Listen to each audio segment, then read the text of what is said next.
dans les fonctions avancées, la fonction routing.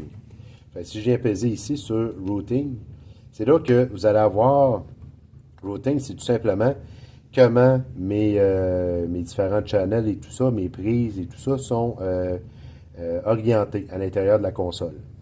Fait que c'est là ici, vous avez des inputs. Fait que là, en réalité, comme là, vous voyez ici, j'ai, mettons, le 1 à 8, c'est marqué local 1 à 8. Ça veut dire que mes lignes 1 à 8, mes channels 1 à 8, ben, ils vont être pris sur le local 1 à 8 qui est à l'arrière de la console. 9-16, ben, c'est le 9-16 qui est sur la console. Là, après ça, vous voyez ici, 17 à 24, c'est marqué AES 50 A1-8. Ça, c'est si j'utilise un bloc supplémentaire de prise. Fait que je peux brancher le bloc là-dessus et il va s'appeler justement le AES 50. Et là, lui, il va être à côté et il y a des prises justement qui sont numérotées 1 à 8. Fait que là, je viens définir que mon 17 à 24, ben, ça va être le 1 à 8 de ce bloc-là. Et le 25 à 32, ben, les prises 9 à 16 de ce bloc-là supplémentaire. Fait que ça va me permettre, après ça, je ne serai pas obligé de me casser la tête quand je vais arriver pour utiliser justement mes lignes ici. Ben, je ne serai pas obligé de me casser la tête à savoir, ben là, sur quel est branché. J'ai juste à retenir que sur ma console à l'autre bout, ben, j'ai branché, comme là, mettons le 1 sur la deuxième console, ben, ça va être l'équivalent du 17 ici sur ma console à moi. Ensuite, j'ai les auxiliaires in. Ben, auxiliaire in, normalement, on le laisse sur auxiliaire in parce que ça va nous permettre justement d'avoir toutes les in au même endroit. Là, tout à l'heure, justement, je disais, ben, on peut avoir des consoles externes. Ben, ici, ça va justement nous permettre de sélectionner les sorties qu'on va utiliser sur la console externe. Et même chose, parce qu'on peut brancher deux consoles externes. Donc, si on a utilisé la deuxième, ben, c'est là qu'on va l'avoir. Pour le card, c'est là ici, c'est la carte, parce qu'à l'intérieur, il y a une carte USB. Donc, une carte qu'on peut brancher sur un ordinateur, puis ça fait en sorte qu'on peut se servir de la console et enregistrer en ce qu'on appelle en multitrack, en multipiste sur un ordinateur.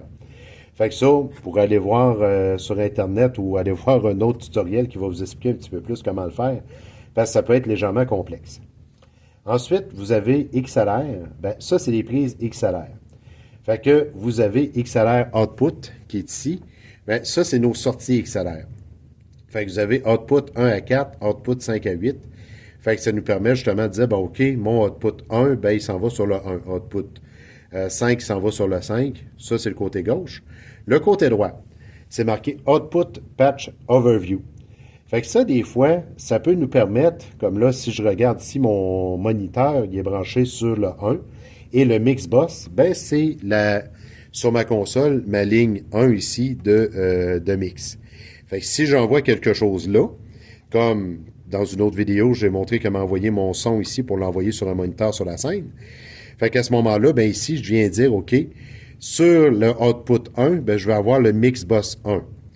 Fait que ça va me permettre justement de dire, ben, OK, ma ligne 1 de mixeur, ben, elle sort sur le output numéro 1. Là, comme il est configuré là, les 4 premières lignes qui sont ici, ben, ils sont sur justement les 4 premières prises de XLR. Et là, c'est marqué post-fader. Post-fader, ça veut tout simplement dire que c'est après, on prend le signal, mais après le fader. Les faders, c'est justement nos curseurs qu'il y a sur la console. Donc, on va le prendre après les curseurs. Ce qui veut dire que si j'ai un curseur qui est fermé, ben à ce moment-là, le son ne sortira pas par là. C'est pour ça qu'on le met post-fader. Sinon, si on le met pre-fader, ben ça veut dire que ça va être avant qu'on passe aux faders qui sont là. Puis à ce moment-là, ben ça veut dire que des fois, ben, le son va sortir alors qu'on ne veut pas nécessairement l'avoir. Ensuite, on voit les prises 5, 6, 7 et 8. Ben, les prises 7 et 8, par défaut, c'est le main left puis le main right. Donc, c'est ceux qui vont être contrôlés ici par notre main. Et c'est ça qui va être connecté sur la salle. Si, par exemple, ma salle, j'ai besoin d'avoir un sub qu'on appelle, ben, c'est que là, par exemple, ici à 6, ben, j'ai tout simplement défini le 6 comme étant le main, mais là, j'ai le left-right et le MC. Ben, le MC, c'est justement le mélange des deux. Fait que ça va me permettre, ça va me permettre justement de dire, ben, OK, je veux avoir le mélange du left et du right. Ce qui me permet, par exemple, dans le cas de la salle que j'utilise à Montmagny, ben, de me brancher sur les subs. Puis à ce moment-là, avec le main boss, ben, je suis capable de venir contrôler comment je veux avoir la sortie du côté des subs. Et vous voyez la ligne 5, ici, j'ai un main left qui est là. Et j'aurais pu mettre aussi main MC. C'est une ligne que j'avais ajoutée pour brancher sur une caméra. Donc, et comme vous pouvez voir, ben, les post fader, de manière à ce que si, admettons, je ferme, comme je disais tantôt, un de mes curseurs, ben, à ce moment-là, le son va être coupé sur la caméra.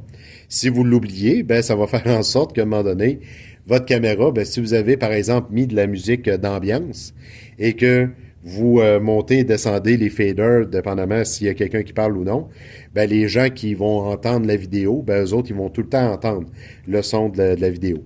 Fait que c'est un petit peu moins intéressant. Fait que ça, c'est pour les out XLR. Ensuite, vous avez les out, où ce que là, vraiment, on peut définir de manière plus précise qu'est-ce que je veux avoir à l'intérieur de chacun.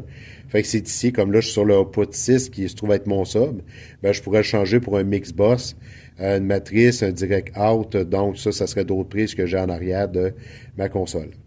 Les auxiliaires, ben, j'ai aussi 6 prises d'auxiliaires out.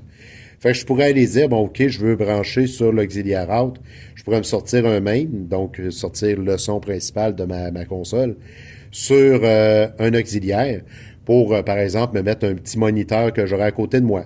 Fait que c'est justement un avantage d'avoir ces outs-là aussi. P16, ça, on n'utilisera pas ça aujourd'hui. Et user, ben ça, c'est d'autres choses qu'un user pourrait s'amuser à paramétrer, mais encore là, on ne s'amusera pas avec ça aujourd'hui.